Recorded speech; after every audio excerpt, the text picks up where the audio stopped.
Pardon, je remets en place la vidéo. Petit problème logistique. Ok, donc vous connectez avec des centres de recherche pour justement investir de plus en plus tôt. Est-ce que c'est parce que aussi aux étapes plus avancées, il y a maintenant plus de concurrence et vous en voyez moins sur les premières étapes d'investissement?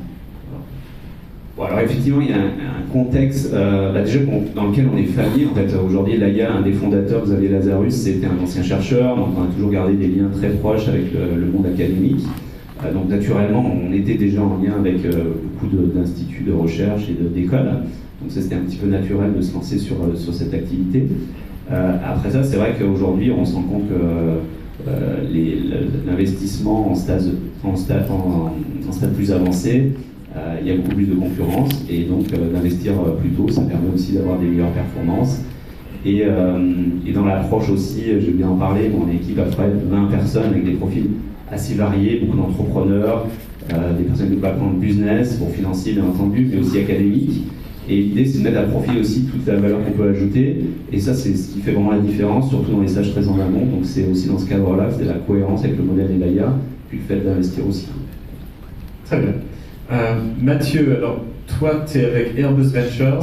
Alors, il y a un nom familier là-dedans, c'est Airbus. Alors, à Londres, on avait un des panélistes qui était chez Next 47, qui est la branche VC de Siemens. Et il insistait beaucoup à dire oui, on n'est pas un corporate VC, on est un VC indépendant. Alors, pourquoi il y a cette problématique et quelles sont les activités d'Airbus Ventures au niveau étape d'investissement et valeur ajoutée? Voilà, donc moi je suis investment manager au sein d'Airbus Ventures. Donc peut-être pour répondre à une première partie de la question, savoir ce qu'on fait, et puis derrière je passerai un petit peu de temps sur les aspects de gouvernance ou d'autonomie ou de choses comme ça qui ont peut-être été mentionnées par Next 47. Donc Airbus Ventures, c'est un fonds d'investissement qui est doté aujourd'hui d'un premier fonds de 150 millions de dollars. On existe depuis un petit peu plus de 3 ans. On opère, donc c'est un fonds de droit américain en fait, on opère aux US, en Europe, en Israël et également au Japon. Donc ça, c'est toutes les géographies où on a des personnes sur le terrain.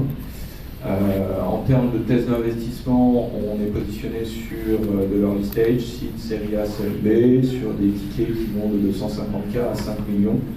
Donc c'est assez large, mais c'est en partie dû au fait qu'on opère à travers différentes géographies et qu'un tour de seed ici n'a pas du tout être la même type de configuration qu'un tour de seed aux US, voire une série A. En termes de nombre de portfolios compagnies, donc aujourd'hui on doit avoir 27 ou 28 portfolios compagnies. Les 2 tiers de ce portfolio sont aux US et je dirais un tiers reste du monde. Et c'est pas que les voitures volantes. Alors nous n'avons aucune voiture volante dans le portefeuille. Par contre, on a un certain nombre de technologies qui pourront venir s'insérer dans cet écosystème. Qu'est-ce qui vous intéresse comme type de projet? En termes de domaine d'investissement, donc tout ce qui va être aérospace ou adjacent, je dirais, inclus manufacturing, des choses comme ça, en passant par ce qui va être l'autonomie des véhicules, leur électrification, le cyber, etc. Donc ce sont des choses qui sont liées à l'activité du groupe et qui sont aussi des sujets sur lesquels évidemment on peut apporter des choses à notre portfolio complet. Donc ça c'est pour notre thèse d'investissement et le focus. Pour revenir au début de la question sur ce que Next 47 pouvait pousser comme idée lors de notre événement à Londres. Un peu le positionnement CVC. Je pense que historiquement les CVC ont fait pas mal de bêtises vis-à-vis des startups. Les États-Unis ont beaucoup appris de ça et on a vu émerger un type de corporate venture différent. Et donc nous on s'est inspiré de ce type de corporate venture. Il y en a qui ont fait des bêtises, c'est pas la peine de les refaire. Et donc du coup on a une gouvernance qui est très indépendante des corporates qui viennent nous financer. On a une structure classique de fonds et le corporate est un LP, et donc les échanges qui vont avoir lieu... Mais c'est pas le seul LP, Airbus. Ce jour c'est le seul LP. Après, la structure permet éventuellement d'accueillir d'autres personnes, mais aujourd'hui sur notre premier fonds, Airbus est le seul LP. qui a apporté donc les 150 millions de dollars qu'on déploie aujourd'hui. Ce qui est important, je pense, de mettre en avant, c'est que ce type de structure indépendante et ce type de structure avec vraiment une structure de fonds qui n'investit pas de balance sheet, mais qui investit vraiment à partir d'un fonds, c'est quelque chose qui permet de pallier à tout un ensemble de problèmes qu'on a vus par le passé chez les corporate ventures, et notamment les problématiques de circulation d'informations entre un corporate et un groupe au travers d'un fonds. Ça, ce sont des choses qu'il faut s'interdire. Et il faut avoir vraiment une éthique de ce point de vue-là qui est irréprochable. Un autre élément qui a pu par le passé être reproché aux corporates, c'est peut-être leur inconstance dans le temps à supporter les sociétés dans lesquelles ils ont peut-être investi à t égale 0, et puis la stratégie du groupe industriel change, et puis derrière, pour les follow-up, il n'y a plus personne. À partir du moment où on a une vraie structure de fonds, on est capable de faire ces follow-on, même si la stratégie du groupe corporate a changé. Et donc ce type de structures, qui maintenant sont finalement, je ne vais pas dire très répandues, mais qu'on voit très clairement arriver en Europe, sont des structures, des gouvernances qui permettent de travailler en bonne intelligence avec l'écosystème et de faire des investissements pertinents, de faire des investissements où il y a un alignement d'intérêts à la fois avec les fondateurs et les autres co-investisseurs. Parce qu'on est tous sur la même longueur d'onde, on est tous des fonds, on a tous des incentives qui sont alignés. Et donc ça, je pense que c'est ce que Next 47 voulait mettre en avant, et c'est aussi le type de gouvernance dont on s'est doté. Non, ça c'est un point important, parce qu'effectivement, il y a beaucoup de nouveaux fonds corporate ventures, et ils n'ont pas forcément déjà un manuel de comment faire. Donc s'inspirer de certaines pratiques et connaître un peu les travers de ce qui était fait avant, ça permet de partir d'un meilleur niveau. Pour la petite histoire, la manière dont nous on a fonctionné pour créer cette gouvernance, on est allé voir aux US en disant voilà, nous on n'avait pas d'instrument, mais on aurait aimé avoir fait tel deal et tel deal. Qui est-ce qui les a fait? On a regardé qui étaient les premiers fonds dans la catégorie, on est allé les voir en disant voilà, si on veut jouer avec vous, quelles sont les règles du jeu? Et nos amis américains, ils sont assez clairs sur ces sujets-là. Et donc, voilà, la gouvernance indépendante, c'est la règle du jeu. Vous voulez jouer dans cette cour-là, il n'y a pas de solution. Après, j'ai envie de dire, il n'y a pas vraiment de bon modèle ou mauvais modèle. Ce qui est important, c'est que le type de gouvernance qui est choisi soit adapté à l'objectif qu'on s'est donné. Et que ce soit aligné, voilà, se donner les moyens de ces règles claires. Alors, dernier... pour ce round d'introduction, Arnaud. Les gens connaissaient le Tomorrow. Alors, j'ai mis une petite image là, du Global Summit qui avait eu lieu en mars. Vous êtes aussi co-éditeur du rapport sur les deep tech avec BCG depuis l'an dernier, c'est ça? Pour ceux qui ne sont pas trop familiers de la galaxie Hello Tomorrow et de son histoire, peut-être explique d'où ça vient et comment tu es peut-être un des pionniers du mot deep tech. Effectivement, quand on a créé en 2011, on s'est tout de suite positionné du coup sur ce qu'on appelle la deep tech, pas tant que ça pour la technologie elle-même, mais plutôt pour la valeur que ça pouvait créer avec les usages, notamment la valeur économique, surtout à un moment où le e-commerce et les plateformes digitales arrivaient un petit peu à un plateau. Et aussi pour les problèmes que ça peut résoudre, parce qu'on pense que ça peut résoudre énormément de problèmes auxquels on fait face, soit le changement climatique, transition énergétique, recyclage, voilà, énormément de choses. Et du coup, notre mission globale, disons, c'est d'accélérer la transformation de ces technologies émergentes et le passage du labo à l'application concrète, au marché, aux produits, services. Qu'est-ce qui vous a motivé à lancer ça? Parce que vous veniez vous-même de la recherche, c'était des problématiques qui vous intéressaient ou... Oui, on était effectivement dans la recherche et en 2011, il y avait toute cette mode de l'entrepreneuriat qui arrivait en France, mais c'était beaucoup pour faire le prochain Uber de quelque chose. Et quand on comparait toute cette énergie, cet argent qui était investi là-dedans, tous les talents et le potentiel de ce qu'on voyait dans les labos, on disait qu'il y avait quand même un gros gâchis. Et donc c'est pour ça qu'on a voulu créer ça à l'époque. Donc ça a commencé avec quelques petites conférences. Aujourd'hui, on est plus. Enfin, on fait bien plus que des conférences. En fait, on a 3 types d'activités qui ont chacune leur mission, leur business model. On fait du coup une compétition de start-up où on se repose sur des centaines de partenariats avec des universités ou des accélérateurs pour chaque année faire remonter plusieurs, enfin la dernière fois c'était 4500 start-up deep tech, plutôt early stage.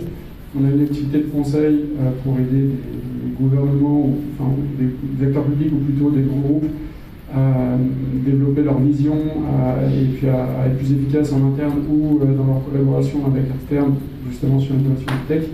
Et la 3e activité, c'est des formations, que ce soit pas mal, encore une fois, pour les grands groupes, autour des enjeux, justement, de la tech. Ok, bon, en tout cas, merci pour déjà le travail réalisé. C'est une des rares et belles plateformes dans le domaine. On va attaquer maintenant des sujets. On va essayer de garder je vais essayer de poser des questions assez courtes et on va essayer d'avoir des réponses aussi assez courtes pour de quelques sujets, notamment parce qu'on n'a plus beaucoup de temps. On va continuer après. Bon, Deep Tech, rapidement, votre définition. Ça commence où, ça s'arrête où la Deep Tech? Mathieu, pourquoi pas? Je vous dis plein de micros et puis on va faire en fait, moi, j'aime pas mettre les choses dans les cases. Donc, pour moi, il y a une fondation scientifique, ça c'est clair. Il y a une difficulté à reproduire la chose. Maintenant, c'est de la tech. Pour moi, on n'est plus dans une opposition entre des choses qui sont vraiment ancrées dans la technologie par rapport à peut-être une économie du numérique, qui est plus software, des choses comme ça. Ok, très bien. Pascal. Alors nous, on a essayé de se définir effectivement ce qu'on entendait par Deep Tech, puisqu'on est obligé d'avoir des cases, puisqu'on va financer des projets spécifiquement avec des outils de ce type-là. Donc on a pas mal travaillé à ce que ça pouvait recouvrir et on continue à chaque nouveau projet de se dire finalement est-ce que c'est Deep Tech, pas Deep Tech. On a défini 4 critères. Il y a un critère de relation, de projet-relation avec des laboratoires de recherche, donc le contenu scientifique et la profondeur scientifique du projet. Il y a le temps pour aller donc la nécessité de mobiliser des moyens et le temps pour aller pour dérisquer la techno en fait, à la fois trouver son marché, aller aux clients, aux produits, au process finalisé, mais aussi ce travail de maturation des résultats scientifiques pour avoir véritablement une techno qui tient la route. Et puis il y a le fait que ce qu'on produit, ce que produit le projet va être fortement différenciant sur son marché. Donc permettre à l'entreprise qui va le porter de prendre une position de leader sur son marché. Voilà. Profondeur technologique, temps inclus de développement et avantage compétitif. C'est ça, exactement. Cédric. Je pense qu'on partage à peu près tous les mêmes critères de définition d'un projet Deep Tech et je pense que tu l'avais bien introduit tout à l'heure. En fait, la Deep Tech, c'est pas nouveau. Ça existe depuis très longtemps. Il y a eu des vagues, comme par exemple dans les semi-conducteurs, dans les télécoms. Il y a des secteurs comme les sciences de la vie ou le clean-tech qui sont toujours très actifs aujourd'hui. Et moi, je pense que la Deep Tech, il y a eu quand même un impact assez fort de tout ce qui s'est passé en digital. Ça a révolutionné la R&D dans tous les secteurs. L'intégration de la data dans les business models et dans plein d'aspects aujourd'hui des projets très deep tech, ça crée de nouvelles opportunités. Donc on parle aujourd'hui d'intelligence artificielle, on parle d'IoT industriel, de robotique, de santé digitale. Donc ça, je pense, ça a ouvert une nouvelle vague de deep tech. Donc on voit cette émergence aujourd'hui. Et autre point aussi, je pense que c'est souvent le risque un peu dans les projets deep tech, c'est qu'il faut différencier une start-up d'une PME innovante. Parce que le biais, c'est qu'un projet peut être très deep, mais forcément, le marché n'est pas encore là, ou n'arrivera jamais, ou bien l'adéquation entre le produit et le marché n'est pas aussi évidente, et donc la société peut avoir une croissance modérée, et forcément, ce n'est pas un service de lui rendre qu'un VC investisse 1 million dans la boîte, parce que ça ne va pas lui servir, puisqu'elle n'est pas dans un schéma de développement d'une start-up d'hypercroissance. Voilà, donc c'est juste un peu une petite nuance. Différencier ce qui est start-up, ce qui n'est pas start-up, parce que peu de deep tech sans être start-up. Arnaud, alors toi, t'en avais passé des milliers et des milliers de start-up deep tech. Je suis assez d'accord avec c'est quoi vos cases? Alors, en fait, c'est vrai qu'à la base, plus une case, c'est un petit peu un concept. Et c'est pourquoi, ce qui est intéressant, c'est pourquoi on parle de deep tech aujourd'hui. Parce que c'est vrai qu'au final, c'est de la technologie. Et en fait, c'est des technologies qui sont émergentes et du coup, qui nécessitent encore de la R&D pour arriver à leur plein potentiel. Les outils en silex, c'était de la deep tech il y a plus de 2 millions d'années, l'électricité il y a 150 ans, et effectivement le semi-conducteur il y a 50 ans. Donc effectivement, moi j'avais un exemple de robot qui nous avait impressionné par sa navigation autonome il y a 5 ans. Aujourd'hui, il y a ça dans des produits consumer à $300. Donc effectivement, ce qui était deep tech hier n'est plus deep tech aujourd'hui. Okay. Donc le deep tech d'aujourd'hui pour toi du coup, c'est... si on parle du nom, donc des technologies, c'est encore une fois toutes les technologies émergentes qui ont des premières applications, mais qui ne sont pas non plus sur étagère. Il faut de la R&D quand même pour développer des produits. Et en tant qu'objectif, si on parle de start-up deep tech, de projet deep tech d'un grand groupe, c'est pareil, un projet où il y a quand même une R&D significative pour arriver sur le marché. Et du coup, comme conséquence, je suis d'accord, souvent il y a des relations avec l'académique, il y a un bon temps sur le marché, il y a des investissements à la state assez importants. Et du coup, pourquoi on parle de deep tech aujourd'hui? Je pense que c'est parce qu'il y a un retour vers un peu plus de R&D, parce qu'il y a peut-être, en tout cas c'est notre théorie, un nouveau cycle de R&D qui commence. Et ce qui est intéressant par rapport à d'autres cycles de R&D qui ont,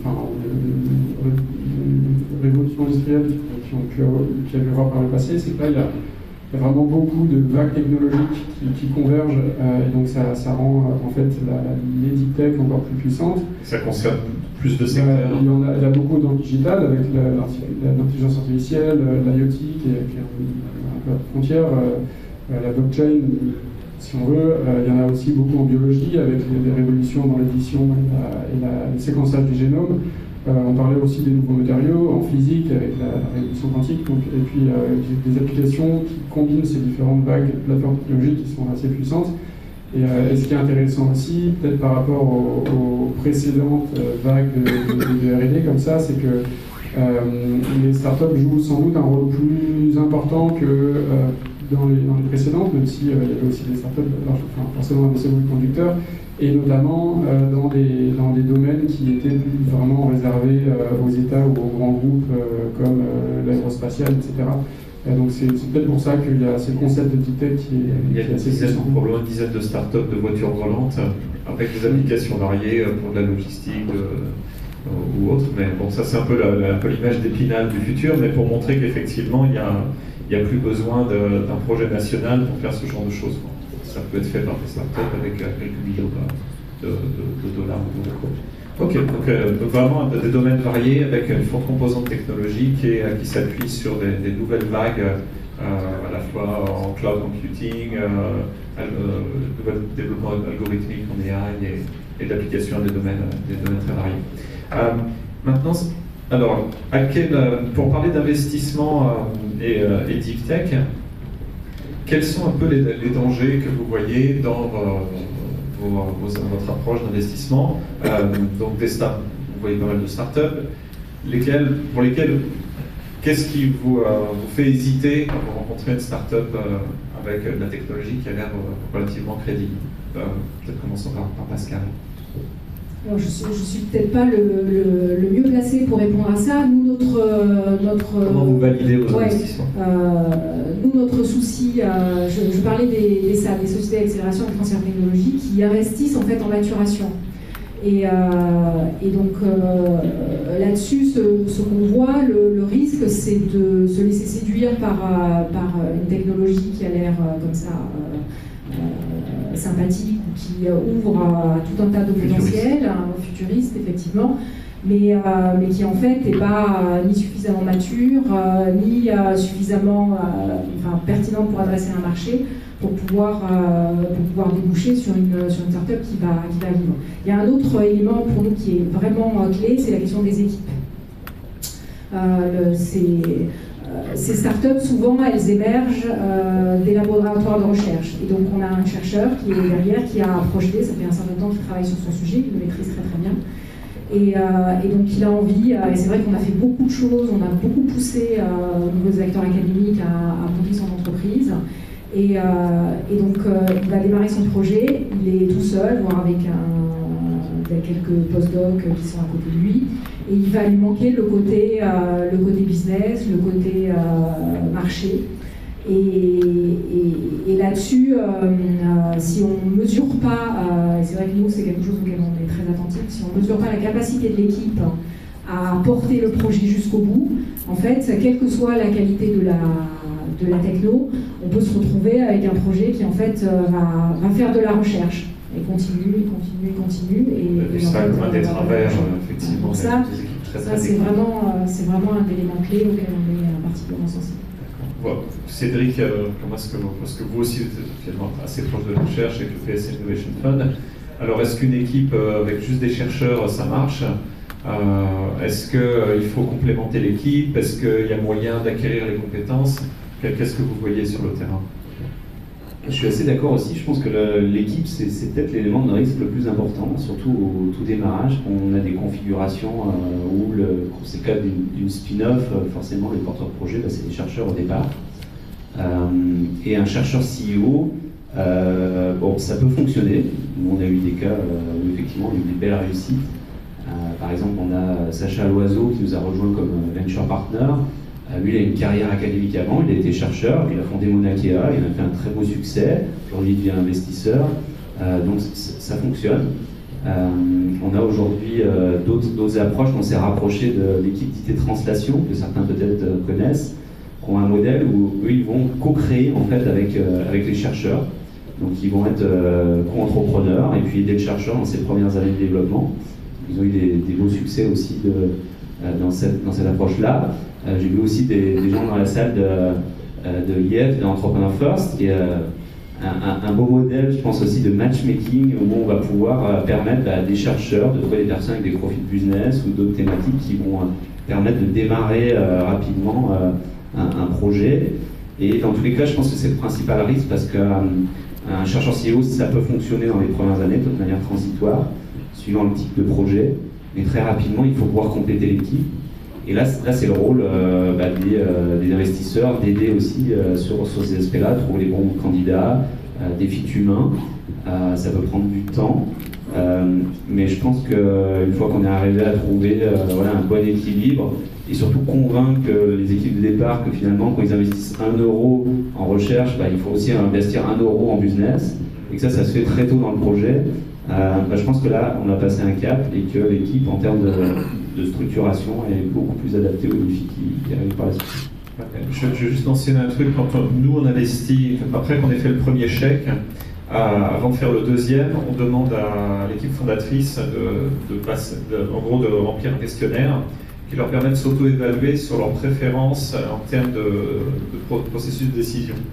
Et en gros, il y a 4 critères principaux. C'est plutôt un peu l'aspect entrepreneurial, vision. L'autre, c'est l'aspect analytique plus ingénierie. Il y a un aspect organisationnel et un aspect communication. Et souvent, dans nos équipes, il y a en général un ou plusieurs, ou une ou plusieurs, qui sont très bons dans la vision et l'entrepreneuriat, donc l'énergie, la vision, tout ça.